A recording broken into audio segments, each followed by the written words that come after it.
Bienvenue dans mon univers sonore 360 degrés, le podcast de tous les possibles. Je suis Manon Ravel Saladini, votre hôtesse, coach, consultante et fondatrice de l'art de vivre. Je vous propose de cultiver ensemble ouverture de cœur, d'esprit et de conscience pour rayonner à 360 degrés. C'est parti pour un nouvel épisode. Bonjour et bienvenue dans le podcast 360 degrés. Aujourd'hui, je suis honorée, je suis vraiment ravie de vous présenter une invitée chère à mon cœur, Valérie, créatrice de Surcyclum, mais pas que, qui va se présenter un petit peu plus en détail. Valérie, bienvenue. Merci de m'accueillir. Bonjour. Bonjour, est-ce que tu peux en dire davantage sur qui tu es et ce que tu as créé pour poser ton empreinte dans le monde? Avec plaisir, je vais essayer en tout cas. Je sais pas si je vais tenter de faire ça. Je suis quelqu'un d'extrêmement libre et j'ai toujours été très créative en tout genre depuis toute petite. Et j'ai pas fait les études que j'aurais dû faire. C'est comme ça. Les études. En tout cas, j'ai pas fait le parcours créatif que j'aurais aimé faire dans ma tête, dans mon idéal. Mais c'est pas grave. Tout ce que j'ai fait m'a aidé. J'ai vu une partie de ma vie que j'ai passée au Canada, à Montréal. Je pense que c'est cet endroit-là du monde qui m'a permis de devenir ce que je suis aujourd'hui, ou en tout cas qui a fait éclore la fleur, on va dire. Et c'est grâce à ce peuple québécois que je suis qui je suis aujourd'hui. Donc ça m'a permis de rentrer dans cet univers créatif. J'ai eu toute une première vie dans le marketing, etc. Bon, c'est pas qu'il n'y a pas tellement d'intérêt, mais bon, qui aujourd'hui n'est pas intéressante à dévoiler. Mais à partir du Québec, voilà, j'ai une vie beaucoup plus créative, beaucoup plus libre intellectuellement, je dirais. Et à un moment donné, c'était écrit sur tous les murs, c'était écrit partout. Donc j'y suis allée. Et donc j'y suis. J'y suis bien. Donc j'ai démarré par une première activité de tapisserie, et cette activité est en train de m'amener sur un autre projet qui me nourrit, qui me calme et qui me semble à une utilité. Donc je crois que ça me comble complètement. Donc c'est cette histoire de surcyclage, donc de faire avec les déchets que l'on produit, qu'ils soient français ou d'ailleurs dans le monde, de les transformer avec ma créativité dans des objets durables avec une plus forte valeur ajoutée. C'est intéressant de faire avec ce qui existe. Tout à fait. Oui, donc là, du coup, tu nous parles de Surcyclum. Donc c'est un projet que tu as depuis combien de temps déjà? Depuis 2-3 ans. Ok. Que j'ai démarré, ouais. Et voilà, donc vous êtes plusieurs autour de ce projet, donc ça commence à bien à prendre forme, si j'ose dire, à se structurer aujourd'hui on est 3 et on est dans la structuration du projet pour franchir une autre étape et le développer en fait. Les objets plaisent, la façon dont c'est fait, ça va, mais maintenant il faut le commercialiser, le mettre en musique, on va dire, et l'intégrer dans ce monde, en fait. Et l'intention derrière ce projet, du coup, donc effectivement, on a bien saisi l'intérêt peut-être direct du recyclage, du surcyclage même, mais tu vois, ton grand pourquoi derrière ce projet, est-ce que tu veux nous en dire davantage? Et même des fois, on parle pas juste de grand pourquoi, mais de la question des 5 pourquoi. Le pourquoi, du pourquoi, du pourquoi, du pourquoi. Et donc, ton ultime pourquoi, avec la naissance de Surcyclum, qu'est-ce que c'est? En fait, c'est de me calmer, de faire quelque chose qui n'impacterait pas du tout notre chère planète, de travailler doucement, mais dans tous les sens du terme, c'est-à-dire lentement, mais à la fois avec douceur. De travailler avec le sourire, de travailler avec la joie, de travailler évidemment avec les émotions, mais c'est juste la première chose que je fais, c'est de pleurer des fois dans mon atelier parce que je trouve que quelque chose est beau, ou c'est parce que ou de rire, mais en fait c'est ça, c'est d'être un être le plus simplement possible sur cette terre, et c'est grâce à ce projet en fait, en tout cas, que moi j'arrive aujourd'hui à être ce que je suis. Je sais pas si je suis très claire, mais bon. Oui, bah je vais peut-être reformuler, mais effectivement moi ça me paraît clair. J'entends vraiment cette reconnexion finalement à qui on est profondément, au-delà des cases, au-delà de je sais que tu aimes bien utiliser ce mot norme en pensance. Oui, voilà, je l'utilise avec des guillemets parce que je te l'attribue. Et en fait, j'ai l'impression que c'est un peu une quête presque identitaire de réappropriation de son monde intérieur, mais qui a un reflet aussi sur l'extérieur. Ouais. Et du coup, j'ai envie de faire le lien aussi avec, tu nous as parlé juste avant de ton parcours québécois, cette rencontre avec cette terre qui est assez... j'ai jamais vécu là-bas, mais j'ai un lien particulier avec les Québécois. Et je sais qu'ils ont un état d'esprit, une sensibilité très différente de la nôtre en France, on va dire. Et est-ce que tu peux nous parler un petit peu de tu vois, entre ce moment où tu as décidé de suivre ton élan du cœur et d'aller sur cette terre québécoise, et là aujourd'hui cette consécration avec Surcyclum, qu'est-ce qui, une fois là-bas, qu'est-ce qui a rallumé la flamme? Qu'est-ce qui s'est passé là-bas en fait? Qu'est-ce que tu es allé chercher et qu'est-ce que tu as ramené dans tes valises? En fait, je savais pas, mais j'ai su à la fin de l'histoire quand je suis rentrée. Mais quand je suis partie, en fait, je savais que j'étais pas bien là où je vivais. Mais j'étais pas bien, pas parce qu'on me maltraitait, c'est juste que j'arrivais pas à m'insérer dans cette vie-là, dans cet univers-là. Enfin, rien, c'était tout compliqué, c'était difficile, émotionnellement, c'était très compliqué. C'était où? J'étais ici en France, dans le sud de la France. Dans le sud, voilà. Ouais, okay. Et en fait, j'ai eu besoin de partir, ça m'a appelée. Je suis pas partie seule, on est partis à deux. Mais ce qui s'est passé au Québec, en fait, déjà, c'est que j'ai eu un accueil de qui j'étais, pour ce que j'étais, et non pas pour ce que j'étais par mes diplômes, pour ce que j'étais par mon niveau social, mais bien parce que j'étais Valérie, tout simplement. Wow. Donc déjà, c'est juste surprenant, et on me l'avait jamais fait en fait. Donc je rentrais pas dans la normopensance française, et donc là-bas ils m'ont accueillie comme j'étais. Donc déjà j'étais étonnée quand même que sur Terre il y a des gens qui puissent accueillir les gens comme ça, quoi. Donc c'était chouette. Donc je me suis dit je vais quand même un peu y rester, parce qu'on est vachement bien en fait quand on vous accepte, on vous voit tel que vous êtes. Donc c'était parfait.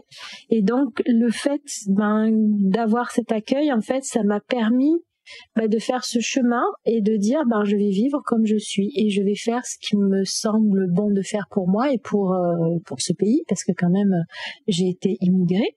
Et ils m'ont ouvert leurs portes et leur cœur, et ça a été extraordinaire. Donc j'ai décidé de faire 2 enfants là-bas, parce que vu comment ils traitaient les familles, les mamans, les femmes, etc., je me suis dit là je me sens bien pour faire mes enfants. Donc j'ai fait 2 enfants là-bas. Tu es restée combien de temps au total? Je suis restée 10 ans. Waouh, 10 ans, ouais, mais c'est 10 ans de vacances, je le dis tout le temps. C'est 10 ans de vacances, c'est 10 ans de thérapie, c'est 10 ans de développement personnel, c'est 10 ans de tout ce que vous voulez, qui a fait que j'ai pu me découvrir moi-même et faire mon chemin, et être en paix avec moi-même, en fait, et de pouvoir rentrer, parce qu'à un moment donné on est rentré, de pouvoir rentrer en France et de dire aujourd'hui je suis comme ça, et dans mon pays, parce que la France est aussi mon pays, je serai qui je suis, et j'ai plus peur d'être qui je suis, et je vais le dire aux gens. Ouais, c'est hyper touchant, j'en ai les frissons partout. En fait, oui, c'est comme une grande autorisation, en fait, d'être à être qui on est, sans limite, sans restriction, et que du coup tu as pu ramener quand tu es rentrée à la maison, en te disant cette fois j'assume qui je suis, et c'est non, j'entends une certaine forme de c'est non négociable. C'est ça, exact. C'est pas négociable de me restreindre à une case, à une forme, à une de ficher dans un contenant plus petit que ce que je suis dans toutes mes facettes. J'ai l'impression que cette terre tu vois, j'imagine que t'es parti avec le diamant brut que tu étais, et que là-bas, c'est comme si t'avais pendu des miroirs de non, mais c'est pas qu'une pierre, c'est un diamant, et que tu as tu es revenu non pas comme diamant brut, mais comme diamant avec tes facettes brillantes. Voilà. En tout cas, c'est la métaphore en t'entendant qui me vient. Et je trouve ça hyper intelligent de se dire, plutôt que de lutter contre un système qui me convient pas là où je suis, ouvrons des possibles, allons à un endroit où finalement, je sais pas si c'était en conscience ou si c'était juste un élan comme ça, mais c'est dingue de se dire que ça a eu cette ouverture des possibles dans ton cheminement. Alors c'est vrai que j'étais pas bien, donc je voulais n'importe quoi qui passait était intéressant pour moi pour expérimenter autre chose. Et c'est trouvé que c'était le Québec et que j'ai pas hésité une seconde et voilà. Mais c'est bien résumé, exactement ça. Et justement, une fois que t'as reconnecté à tout ça, qu'est-ce qui t'a fait retourner aussi en France, parce que quelque part aujourd'hui avec sur Cyclum, c'est ça aussi le paradoxe qui est intéressant, c'est que justement tu es revenu sur cette terre natale française et tu fais du Made in France, tu participes activement à ce genre d'initiative. Donc c'est qu'est-ce que tu voudrais me dire là-dessus? Au moment de rentrer, en fait, très clairement, j'avais fait le tour de la question au Québec. J'avais pas l'intention dès le début, de toute façon, de rester et de finir ma vie au Québec. Donc c'était une réelle intention et c'était là pour le coup très défini, très structuré. On a décidé de rentrer à un certain moment et ça s'est très bien passé. Mais quand je suis rentrée à un prix, et c'est ce que tu as décrit tout à l'heure, c'était non négociable. C'est-à-dire que je rentre en France, mais j'avais tellement envie d'expérimenter la France avec la nouvelle Valérie. Enfin, la Valérie, en fait, parce que j'ai comme l'impression que j'étais jamais née, en fait. Je suis née au Québec. La vraie Valérie, en fait, qui a émergé. Donc, je suis rentrée en me disant, ça sera jamais plus pareil. Et mon pays, je ne pourrai jamais plus le voir comme je le voyais avant. J'avais une vision très triste, très taciturne, très dure, très difficultueuse de notre pays. Et aujourd'hui, je vis en France comme si je vivais au Québec. Du coup, le pays est magique. Et tous les pays, du coup, sont magiques. Mais parce que j'ai ouvert mes yeux. Exactement. Ouais, c'est très puissant ce que tu dis, parce que vraiment, il y a cette dimension de...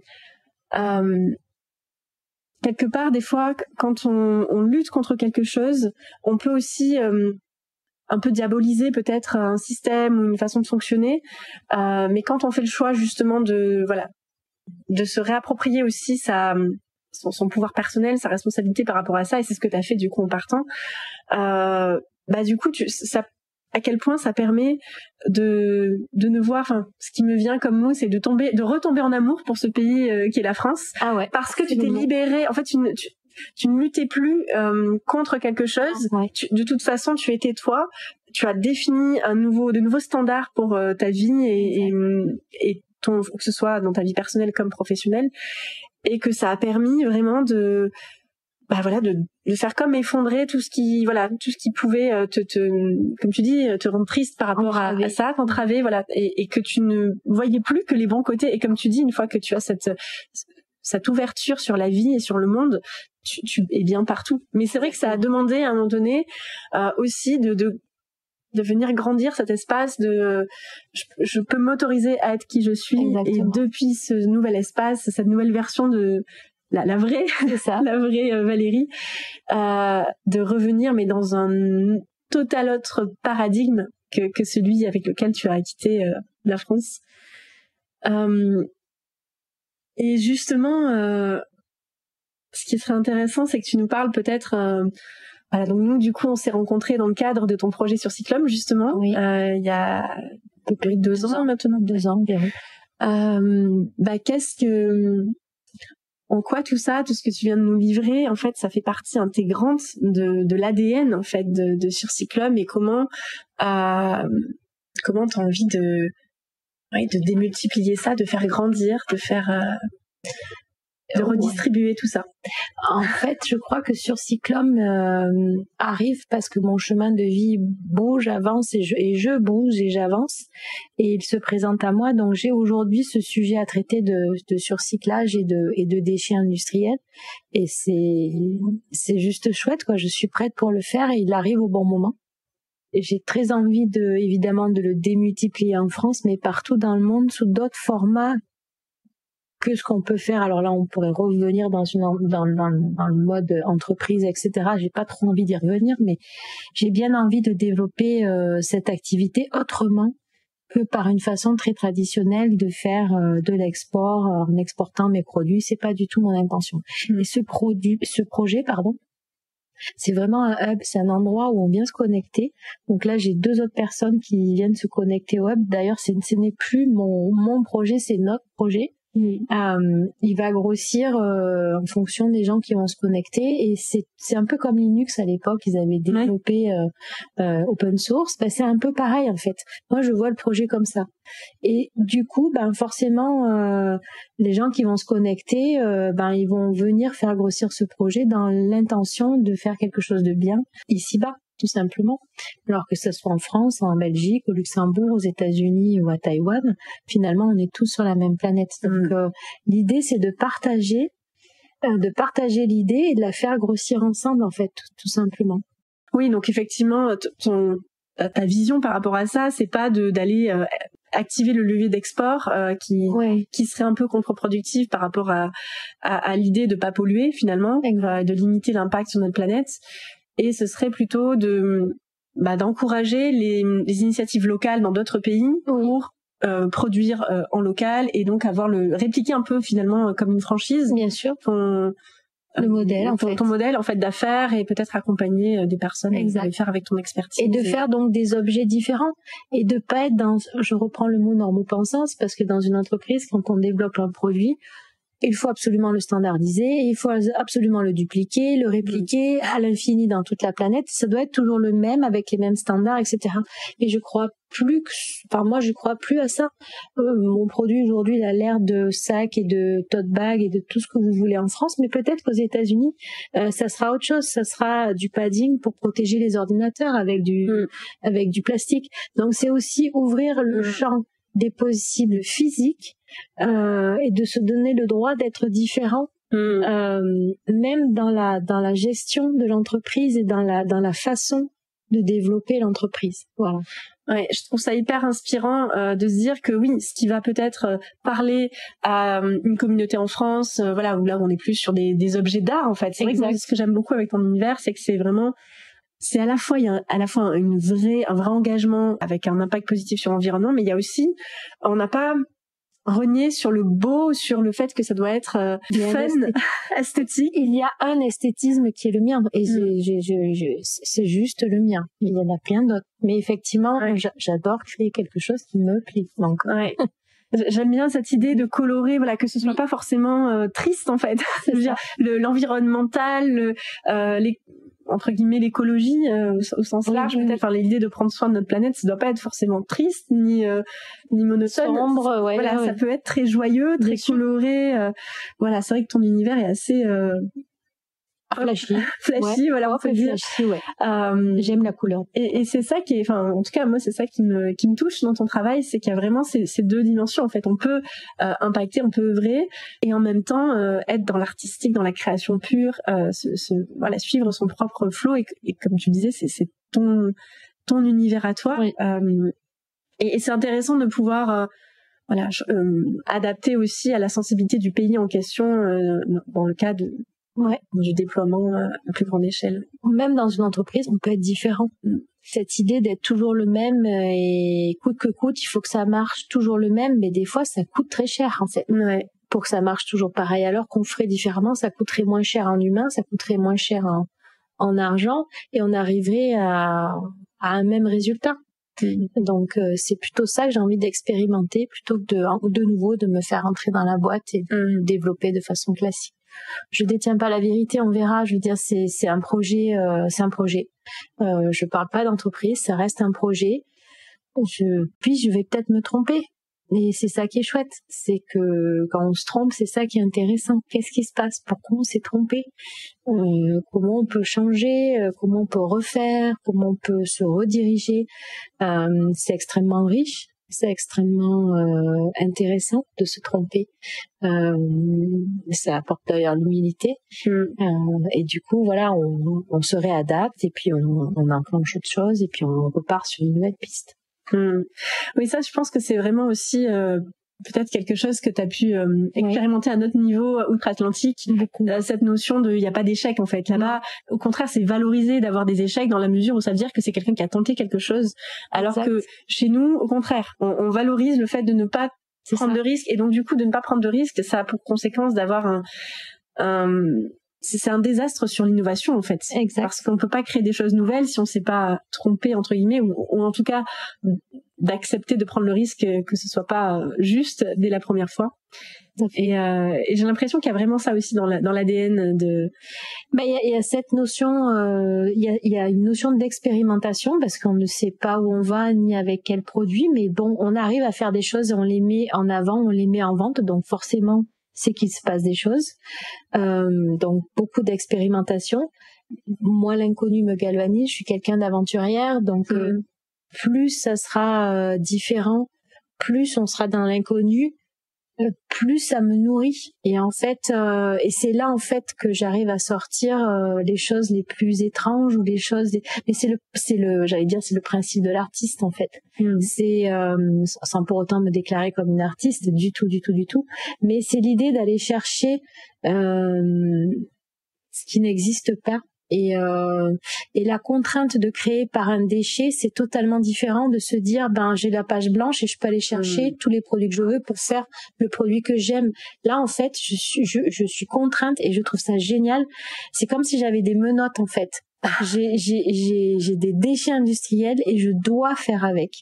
Et ça décuple ma capacité et mon intérêt pour aller créer avec ces objets-là. Et forcément, vous pouvez pas avoir le même objet que si, vous pouvez pas avoir le même sac que si j'avais décidé de le faire en cuir et d'aller acheter des choses à droite à gauche.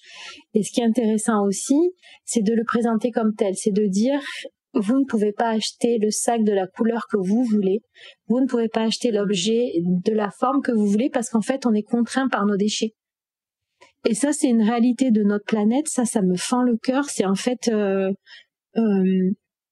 très clairement, moi j'ai envie de dire, on devrait faire que des objets avec les déchets qu'on produit, parce qu'on peut en produire, on peut tout produire avec nos déchets quasiment. Et là, je parle un peu à travers mon chapeau, mais l'idée de dire, voilà, j'ai un objet et je peux pas acheter celui que je veux. Je suis obligée d'acheter la couleur qu'il y a et la forme qu'il y a, parce qu'avec la matière qu'on a, on peut faire cette forme-là. Et ça renverse totalement, j'ai envie de dire, notre esprit peut-être capitaliste, de dire j'ai de l'argent et j'achète ce que je veux. Non, tu peux pas en fait. Tu peux pas. Oui, et je trouve tu peux plus. C'est pas tu peux pas, tu peux continuer. Mais aujourd'hui, tu peux plus. Il y a tellement de déchets. Non, tu vas acheter ce qu'on va faire avec ce qui existe. Je trouve ça hyper, encore une fois inspirant, quitte à me répéter, mais en fait, ce que tu amènes là, c'est hyper profond dans la mesure où, moi, je trouve que ça, du coup, ça te pousse en tant qu'artiste, vu que tu as une contrainte, à être encore plus innovant. En fait, ça paraît contre-intuitif, mais en fait, comme il y a comme tu disais, des contraintes au niveau de la forme, au niveau peut-être de la texture, au niveau de la couleur, au niveau des procédés, même de la matière. Je sais que tu travailles aussi avec des plastiques, oui, du silicone. Le silicone. Donc là aussi, j'imagine qu'il y a tout un processus où tu peux pas forcément faire la texture que tu veux, etc.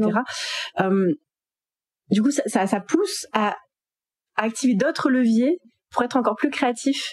Et je trouve que du coup, pour un artiste, c'est hyper valorisant de se dire que ce sont des bonnes contraintes, puisque c'est pour valoriser l'existant, et en plus ça ne frustre pas l'artiste dans la mesure où ça pousse à aller explorer peut-être d'autres paramètres que ceux plus faciles quand on a toutes les possibilités. C'est ça. Et je trouve que c'est bien à l'image aussi de nos enjeux sociétaux où en fait la solution c'est pas forcément de tout de faire table rase de ce qui existe déjà et de tout réinventer, mais c'est de comment on peut, tu vois, je pense que ton sujet, il est vraiment duplicable à un sujet de société, de comment on peut, avec ce qui existe déjà, avec comment la société est actuellement, comment on peut faire bâtir un horizon, un futur désirable, en fait. Non, et c'est la notion de fin, c'est-à-dire que quand je fais un sac bleu avec des bâches bleues, il y en aura plus. Mais c'est malgré moi et c'est malgré tout le monde, mais il y en aura plus. Ce bleu-là, il n'existera plus, ou il reviendra parce que l'industriel va réutiliser ce bleu, mais ou pas. Et c'est aussi de dire, ben voilà, je fais avec ce qu'il y a. Les Africains font ça depuis très longtemps. J'ai pas inventé grand-chose, hein. Je me mets pas au sommet de quoi que ce soit. Les Africains font ça depuis des générations. Donc c'est faire avec, et on a déplacé la créativité dans une contrainte. Enfin, elle est contrainte, la créativité à ce moment-là, par la matière, par ce qui existe. Et ça va aussi, tout à l'heure tu parlais des formes, j'ai pas l'intention non plus de déposer des brevets sur la forme de mes sacs, sur la forme de quoi que ce soit, dans le sens où j'ai pas envie d'inventer une nouvelle forme de sac, donc de passer du temps, de l'énergie, de l'argent, de polluer tout ça pour trouver une nouvelle forme de sac. On n'a pas besoin.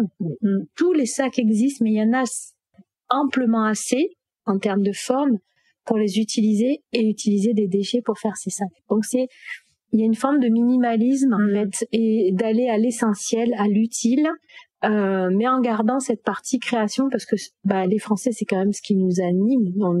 Je retombe un peu dans le terre à terre, mais on a une chambre des métiers, donc on a des métiers manuels qui sont normés et qui sont sanctionnés par des diplômes, et ça je veux dire, ça n'a pas de prix, c'est juste chouette, extraordinaire qu'on ait ça. On est quasiment les seuls au monde. Les Allemands et les Italiens en ont une aussi, mais sinon après ça n'existe pas. Donc on est en capacité de créer et de faire des objets qui sont très bien réalisés. Alors aujourd'hui, autant mettre ce service-là, de le mettre à disposition de nos déchets. Je trouve ça intéressant. Et qu'est-ce qui te permettrait aujourd'hui de déployer quelque part à un autre niveau ce beau projet qui est à la fois de présent et d'avenir, entre guillemets? Je pense que c'est la prise de conscience et l'action. La prise de conscience qu'on pourra pas, je reprends l'exemple des sacs, acheter des sacs ad vitam aeternam en France, qui sont faits en France ou ailleurs d'ailleurs, mais bien de comprendre de calmer ce qui brûle et d'essayer de faire avec ce qui existe. Donc c'est vraiment la prise de conscience, et après très clairement c'est l'action. Il faut acheter c'est fou ce que je dis, mais c'est pas les miens, mais il faut acheter où il faut consommer, où il faut vivre d'une autre façon. Et il faut être très conscient, et il faut actionner très clairement des actions, alors je sais redondant, mais pour calmer le jeu, pour ralentir tout ça, pour ralentir l'humain, pour se trouver mieux dans notre espace, dans le temps et dans notre espace physique. C'est juste actionner des choses qui vont dans ce sens-là. Et c'est très difficile de s'arrêter et de ne plus écouter les sirènes du marketing et de la surconsommation. Moi, la première, j'étais quelqu'un qui consommait beaucoup. Je consomme je consomme tout ce qui est utile pour moi et pour ma famille. En tout cas, j'essaye d'avoir cette démarche-là, et je regarde ce que je consomme. Donc, je suis très militante et le Québec m'a appris ça aussi beaucoup. Je suis très militante dans ce que je fais, ce que je suis, et j'essaye d'être le plus possible alignée. C'est très difficile, mais c'est aussi une contrainte, mais c'est très intéressant. Culturellement, c'est très intéressant. Et là, effectivement, quand tu parles de passage à l'action, effectivement, là aujourd'hui, je pense que c'est vraiment ça qui est intéressant aussi, d'actionner quelqu'un qui t'écoute là et qui se dit, voilà, qui a déjà des prises de conscience et qui se dit, voilà, là c'est un énième rappel de ça, et qui aimerait changer des choses concrètement dans son quotidien. Quels seraient peut-être les conseils pratiques? Là, on revient aussi dans la matière, dans le pragmatisme, mais c'est en tant que personne, on va dire, qui vit ses valeurs au quotidien, d'être dans ce minimalisme et voilà, et d'avoir conscience en tout cas de la production de ces déchets. Qu'est-ce que toi tu conseillerais? Il me semble que la première chose, c'est de consommer moins. C'est la chose la plus difficile à faire. De moins acheter et de moins se laisser tenter d'acheter. C'est parce que le meilleur déchet, c'est celui qu'on n'aura pas produit. D'accord? Ouais, donc là, c'est une phrase que je dis souvent, et du coup, ça me parle énormément quand tu dis ça. Ouais. Parce qu'on peut être tenté justement enfin, des fois, il y a aussi ce mouvement-là qui est repris par des slogans marketing de dire oui, mais alors là, c'est éco-durable, etc. Alors qu'en fait, c'est encore mieux si on se passe complètement de certaines choses qui, voilà. On ferme la parenthèse. Ouais, la deuxième chose, j'ai peut-être envie de préciser ce que c'est que le surcyclage. Ça m'arrive là comme un pop-up, popcorn dans le cerveau. La différence entre le recyclage et le surcyclage. Le recyclage, c'est que par exemple, on prend nos bouteilles en plastique, on les fond, et on en fait des polaires, des vêtements, etc. Sauf que quand on fond le plastique, ça se fait dans une usine qui pollue énormément. L'émission de CO2. Voilà. Quand vous faites du surcyclage, c'est que vous prenez une matière qui est destinée à être jetée. En l'occurrence, la mienne, en plus, elle est neuve parce que c'est vraiment des chutes de production. L'industrielle, elle a fait un travail et lui reste de la matière neuve qu'elle va jeter. On va recycler, en l'occurrence, c'est du plastique. Donc, comme on disait tantôt, c'est extrêmement polluant. Donc, l'idée, c'est de prendre cette matière et de la transformer mécaniquement, sans polluer, en créant un objet à forte valeur ajoutée qui va pouvoir générer de l'argent pour payer, j'ai envie de dire, par exemple, en France, notre bien commun, dans notre sécurité sociale, etc., que je trouve que notre modèle est juste extraordinaire. Mais c'est ça l'idée, c'est qu'en fait, il y a encore moyen d'aller essorer et sortir de la valeur de quelque chose qui est en déchet, sans pour autant polluer.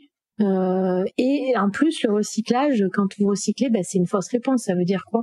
Vous allez consommer de l'eau en bouteille et vous dire de toute façon, on recycle, donc bon, c'est ok. Mais c'est juste pas ok du tout. Ça vous empêche pas de ne pas surconsommer. Ouais, l'exemple de la bouteille est très bien trouvé, je trouve, puisque c'est vrai qu'on pourrait très bien utiliser une gourde et ce déchet n'existe pas. Il n'y a même pas de problème de recyclage si on ne produit pas. Et en plus, il y a aussi toute la question de pour que ce soit recyclable, encore faut-il faire le tri des déchets, etc. Exactement. Donc, ce qui est pas forcément une évidence à chaque fois. La notion de Pierre Rabhi, chacun fait sa part. Je crois qu'il faut l'avoir en nous. On peut pas blanchir la planète et la faire devenir super propre tout seul. Chacun peut faire sa part. Ça, il faut en être convaincu.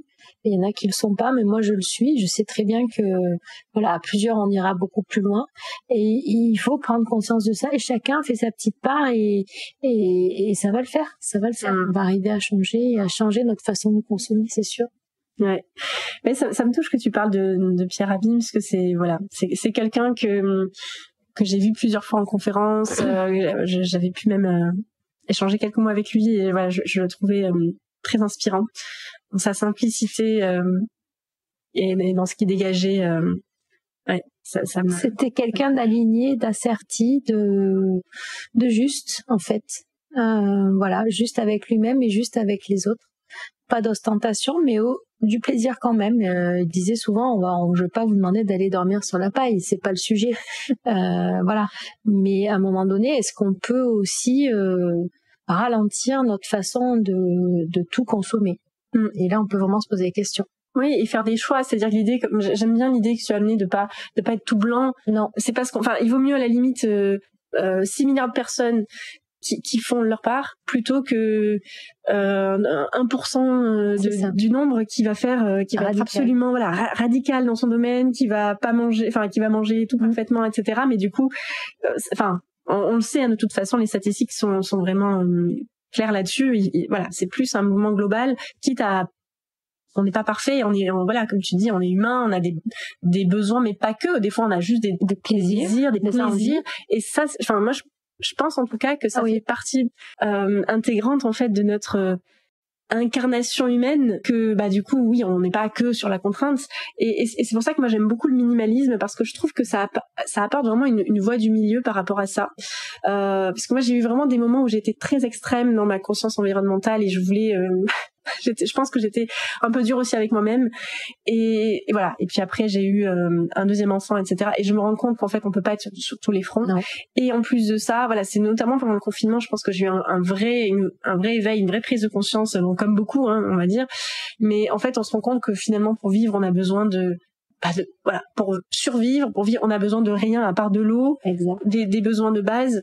Et donc je suis revenue, voilà, de l'amour. Exactement. Moi j'étais avec mon fils, mon mari, voilà, je me suis dit voilà, on a besoin de finalement rien d'autre que ça. Et donc tout le reste, donc j'ai eu vraiment une phase de prise de conscience, je me dis mais un sèche-cheveux, à quoi ça sert? Quoi, on un aspirateur, quoi, ça sert. Non, mais je suis vraiment partie loin, mais j'ai eu vraiment besoin de ça, parce que ça m'a juste ancré que, ok, en fait, des besoins, on en a très peu. Mais par contre, je pense que, après, je suis revenue à un mode peut-être un peu plus aligné à moi-même, parce qu'on peut pas aussi renier on a quand même, je pense, en tant qu'humain, des envies. L'art, par exemple, au départ, je me dis, mais l'art, finalement, ça sert plus à grand chose, alors qu'aussi, en fait. Je pense que c'était un peu un état modifié de conscience. Le confinement, on était un peu dans une bulle. C'est vrai. On s'est questionné. Voilà, c'est beau, et tant mieux, c'est ça. C'est ça qui était chouette. Ouais. C'est ça. Mais après, je pense que j'ai remis un peu de la nuance, et je me suis dit, ok, oui.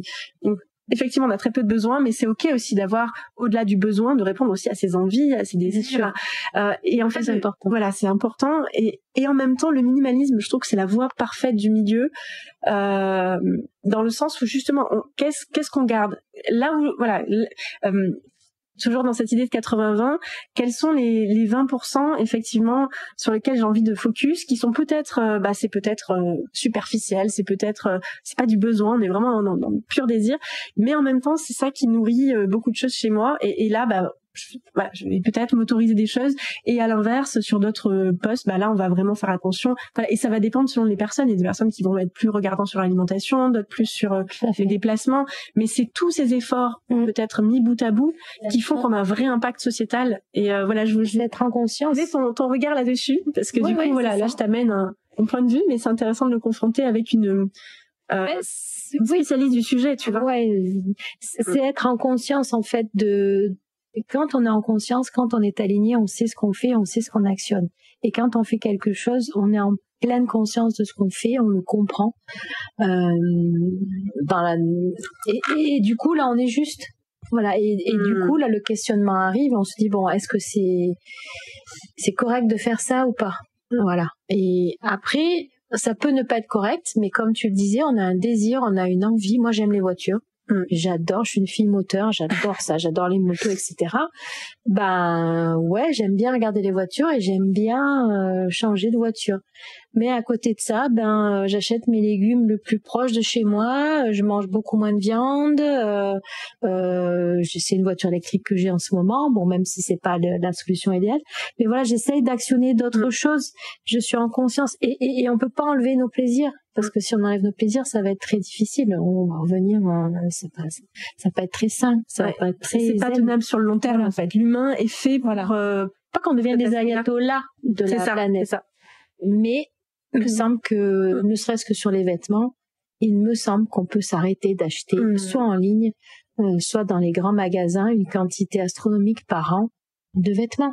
Ouais, ça, ou de renouveler comme si je me mets dans et je me mets dans le lot. Je n'y vais plus.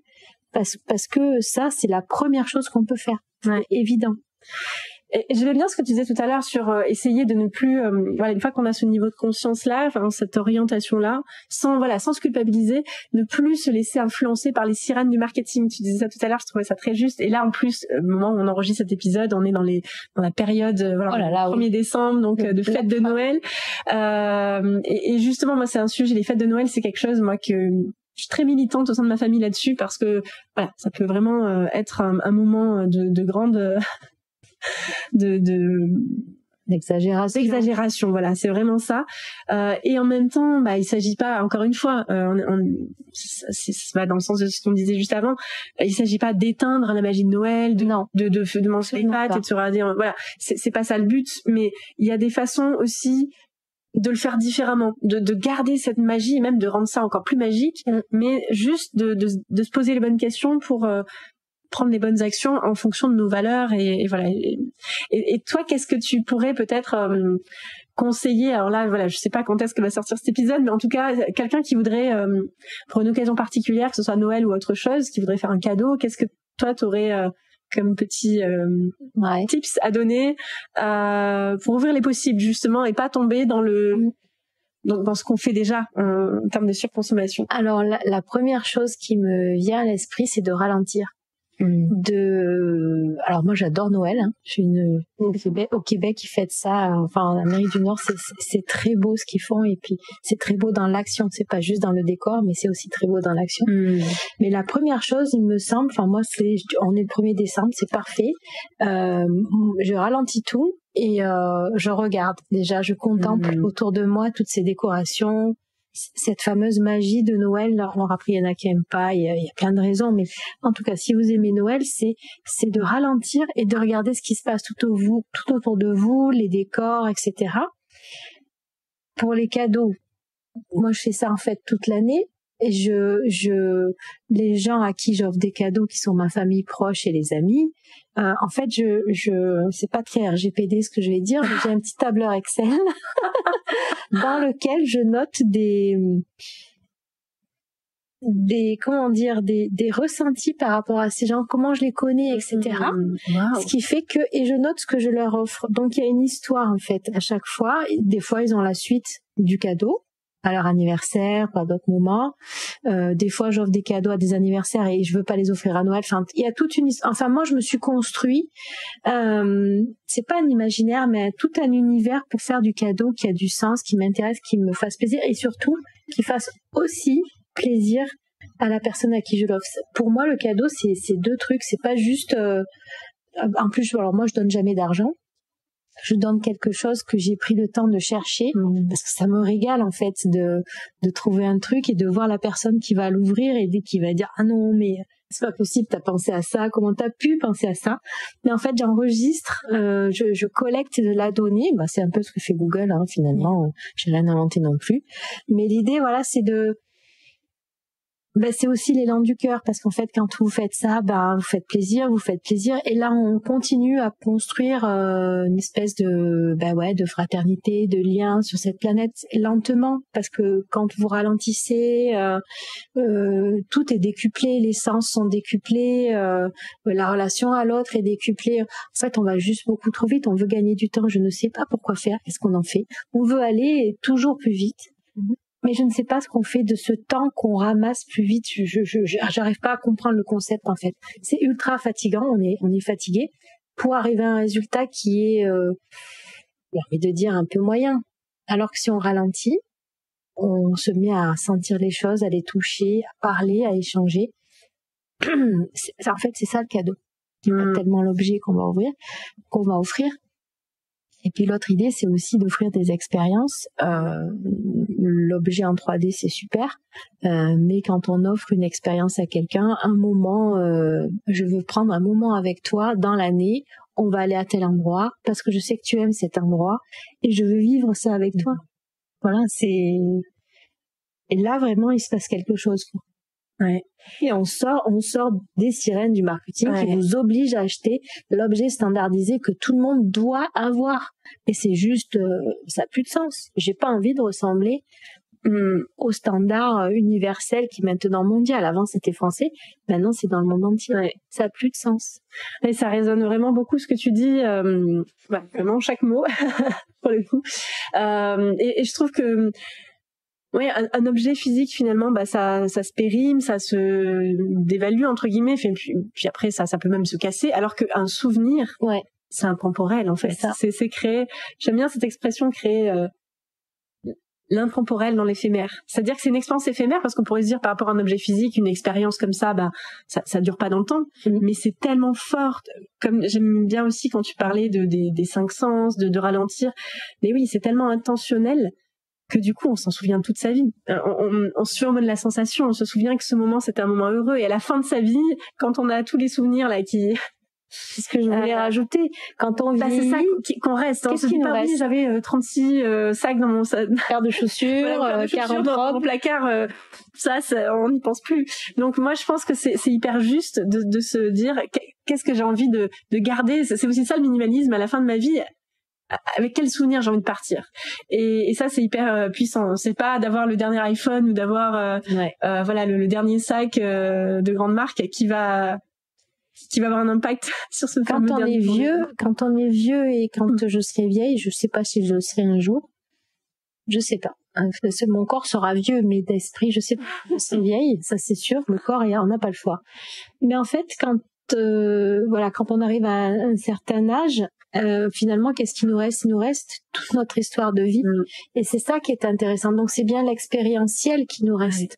Et très peu le matériel. Alors, on peut parler de maison, etc. Il n'y a pas de sujet. Mais en fait, il nous reste les expériences à droite, à gauche qu'on aura fait, les bonnes comme les mauvaises d'ailleurs. Donc, autant en construire des bonnes parce que c'est ça qui va nous faire avoir la nostalgie. La nostalgie, c'est un truc extraordinaire.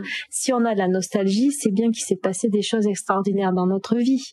Donc, construisons aujourd'hui des choses pour avoir de la nostalgie et se dire franchement j'ai pas tout fait mais tout ce que le peu que j'ai fait c'était super intentionnel, voilà. Et je peux en reparler avec toi parce que c'est une expérience qu'on a eue, on peut la refaire, la refaire, etc. Et ça fait passer du bon temps, du bon moment, et c'est le cœur en fait, c'est juste l'essentiel. Ouais, et ça connecte. J'ai l'impression que ça connecte aussi à comme à un autre espace-temps. On a l'impression d'avoir vécu comme un moment suspendu, une parenthèse un peu hors du temps. Et et tu vois, c'est marrant parce que c'est exactement pour ça. À l'heure de je suis très en phase avec ce côté tout doit aller vite, etc. Tu vois, pour le podcast, je pourrais faire le choix, comme la plupart des gens le font, de faire ça à distance, tu vois.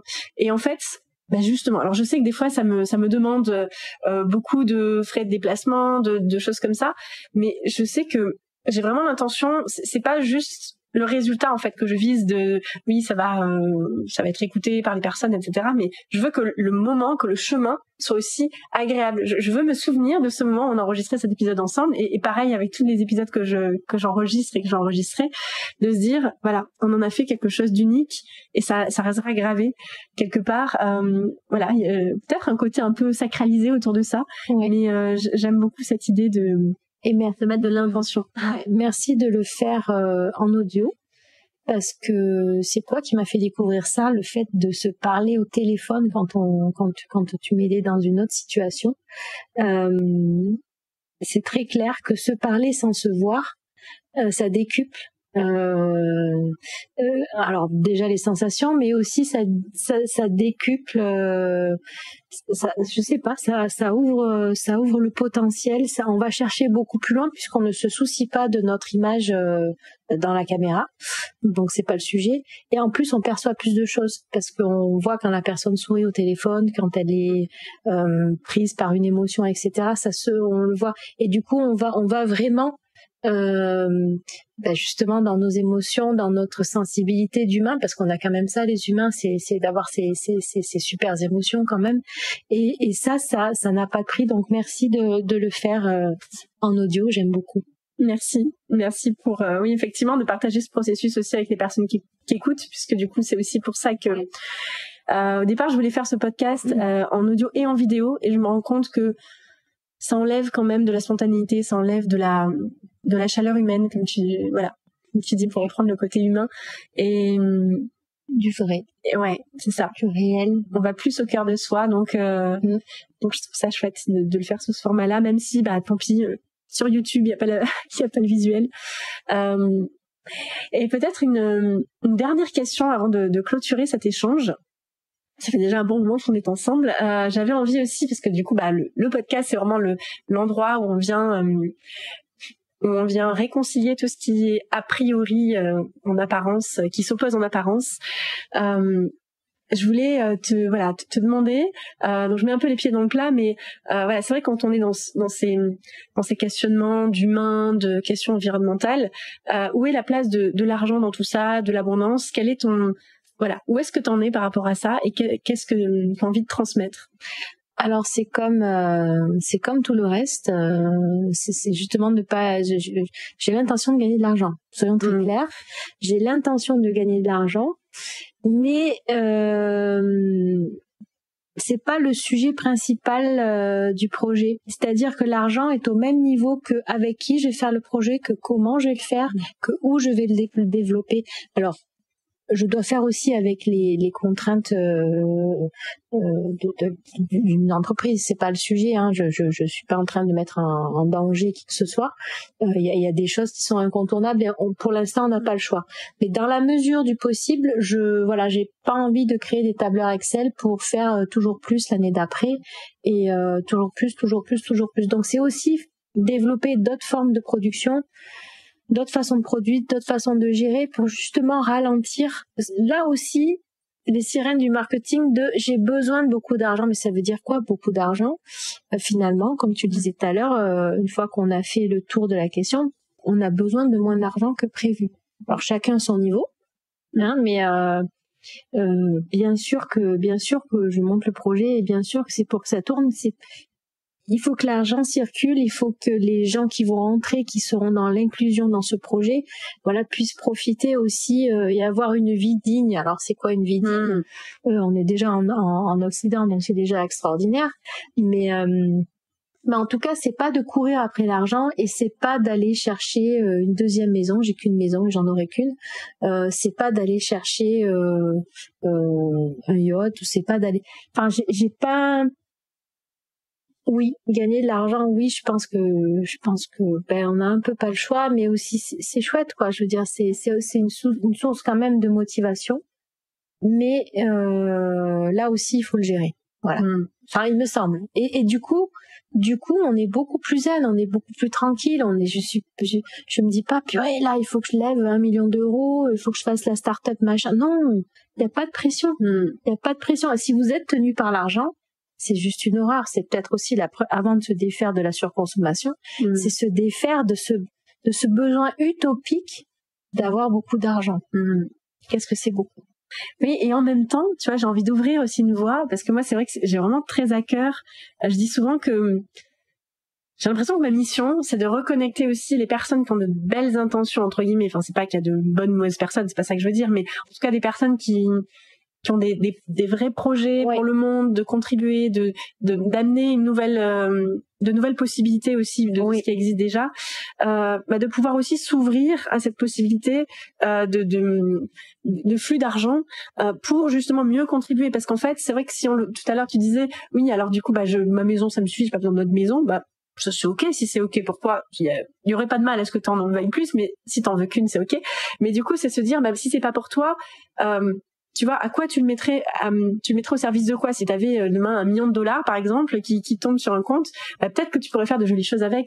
Et du coup c'est se dire oui, à la fois, enfin pour moi, se libérer de l'argent, c'est pas courir après à tout prix. Je suis d'accord avec toi, mais c'est pas non plus le fuir. Tu vois, encore une fois, c'est tu vois, c'est cette idée de ni le mettre sur un piédestal, ni le diaboliser, parce qu'en fait, ça peut être créateur de tellement de belles choses quand c'est aligné et que ça va dans le sens de ce que tu as envie de créer. Alors voilà, donc si c'est pas pour une maison ou pour un yacht, ça peut être pour développer encore plus, déployer ta grande vision alors autour du monde. Ouais, je reviens sur le yacht et la maison parce que c'est peut-être un peu caricatural et un peu comment dire, c'est un jugement en fait. Vous avez tout à fait le droit d'avoir un yacht et une deuxième maison et 10 maisons, et c'est pas le sujet. Ce que je voulais dire, c'est que là, pareil, c'est faire un chemin sur ce qu'on a réellement besoin et effectivement sur ce que tu viens de dire, qu'est-ce qu'on en fait.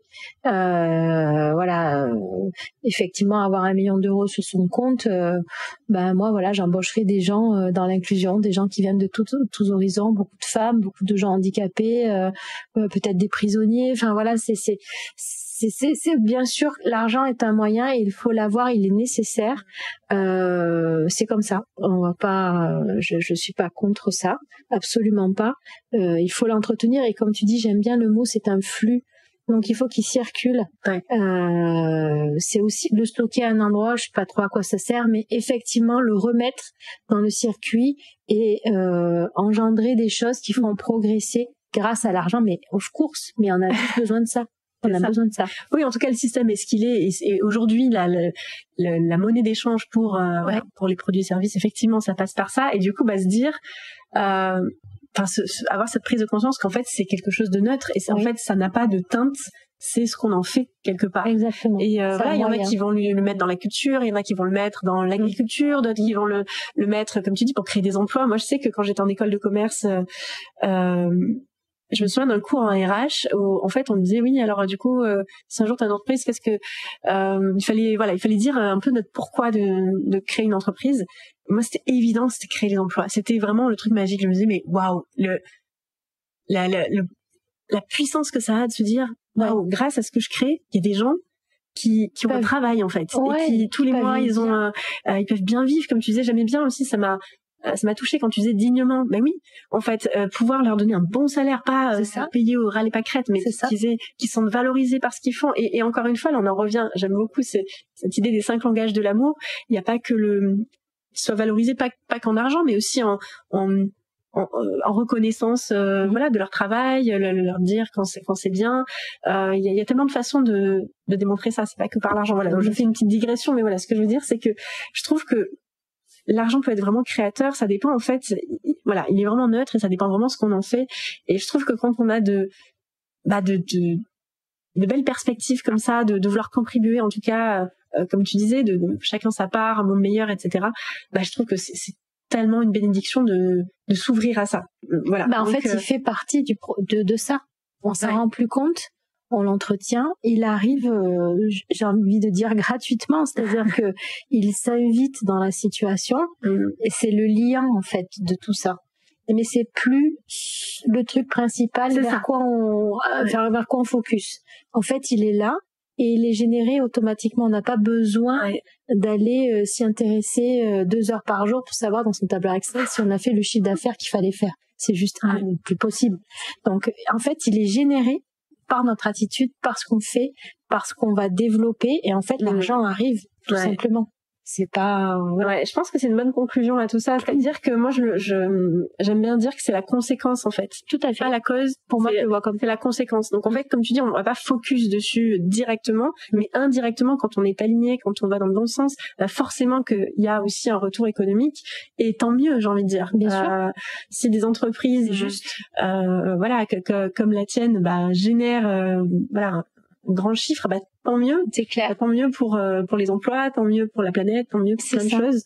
Voilà, en tout cas, moi, c'est ma vision par rapport à ça, parce qu'on pourrait, voilà, aussi avoir une vision de s'extraire de ça. Mais je pense qu'il y a aussi une question de, là, aujourd'hui, on vit dans ce paradigme-là, donc autant l'utiliser, utiliser ce système monétaire-là pour avancer dans notre vision du monde et de ce qu'on a envie de créer. Il est nécessaire.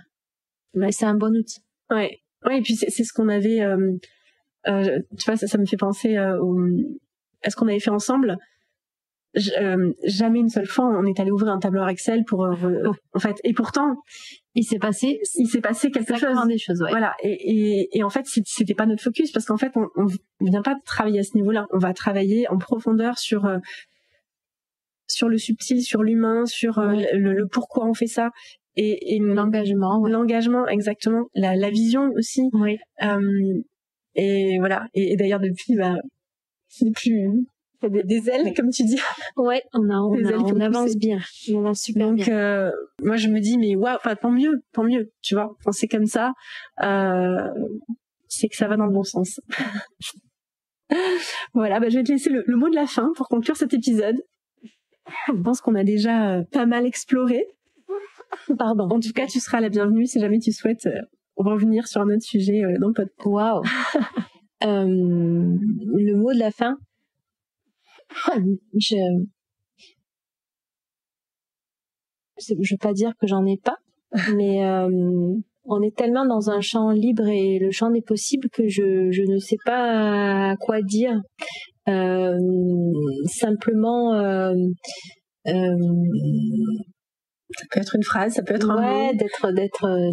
Qu'est-ce qui te reste de cet échange et qu'est-ce que tu as envie de j'ai l'impression j'ai l'impression d'avoir pu parler de mon pays. Quand je dis mon pays, c'est mon univers, c'est ce que je suis, c'est voilà, en toute simplicité, en toute ouverture, et d'être ce que je suis. Et pour moi, ça n'a pas de prix, en fait. C'est voilà, de pouvoir dire au monde, voilà, je pense ça et je fais ça. Je trouve ça extraordinaire. Et c'est peut-être ce que j'ai envie de dire, et peut-être si je pouvais à mon niveau transmettre ça, de ressentir à certains moments, voilà, prenons le temps de voir et d'entendre qu'à ce moment-là, on est ce qu'on est, et on est pile poil aligné avec ce qu'on est, et on nous reconnaît pour ça, et on nous reconnaît comme ça, et ça c'est juste extraordinaire. Et c'est des discussions qu'on n'a pas évidemment, on n'a pas, soi-disant, pas le temps de les avoir, mais c'est pas vrai, c'est qu'on prend pas le temps. Et c'est des médicaments, en fait, ces discussions-là. Donc on devrait les avoir régulièrement avec soi-même, avec nos conjoints, avec nos enfants. C'est des réels boosters, c'est des réels, c'est des bonbons plus que des bonbons ou des médicaments, prenez ce que vous voulez. Mais en tout cas, c'est des pansements, c'est juste des bonnes choses et ça nous permet de se poser et de continuer sereinement, tout simplement. Je trouve que le message est très beau, d'oser être soi et de quelque part de le faire circuler, de le déployer tout autour de soi dans son écosystème. Écoute, je te remercie Valérie pour ta présence, ton regard unique sur le monde et de le partager surtout. C'est très généreux de partager cette vision-là avec d'autres personnes. Donc merci pour ça. Merci également Manon, merci de m'avoir invitée et au plaisir d'échanger. Je vous remercie pour votre écoute. J'espère que cet épisode vous aura plu. N'hésitez pas à partager votre enthousiasme tout autour de vous en partageant cet épisode et le podcast 360 degrés. Vous pouvez aussi noter ce podcast sur votre plateforme d'écoute préférée. Je vous remercie par avance pour ce joli coup de pouce pour mettre la visibilité du podcast en avant. Et à bientôt pour de nouveaux épisodes.